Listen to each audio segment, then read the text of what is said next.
To demonstrate how selection violates Hardy-Weinberg equilibrium, I'm going to be focusing on a population of fish in a lake. The genes I'll be focusing on are the fin shape of those fish, with triangle, round, and square fins representing each of the 3 genotypes.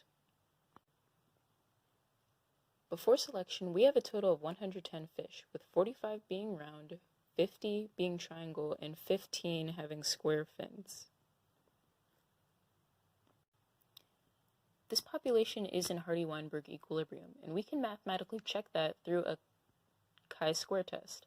On this table, we have our observed and expected values that we obtained through our frequencies before selection. Our null hypothesis is that our population is in Hardy-Weinberg equilibrium, and we get our chi-square value. From this, we have a critical value of 3.84, and because our chi-square value is less than our critical value, we are going to fail to reject, making this population a Hardy-Weinberg equilibrium. And conceptually, as long as the population follows all 5 of these assumptions, then it's also in Hardy-Weinberg equilibrium. Now let's say there's another population of bears trying to eat those fish in the lake, and the fin shape affects how fast you can swim to avoid getting eaten. In this case, having a triangle fin makes you able to swim faster than a round or square fin. Since the heterozygous is favored, this will make the population a stabilizing selection.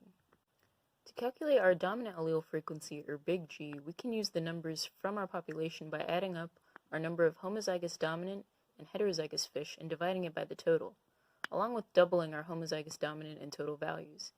And we can then take that value and subtract it from 1 to find our recessive allele frequency. For our genotypic frequency, we can then use our allelic frequencies along with the Hardy-Weinberg equation to calculate all of the frequencies for our 3 genotypes. From the frequencies we just calculated, we now have our genotypic frequencies before selection.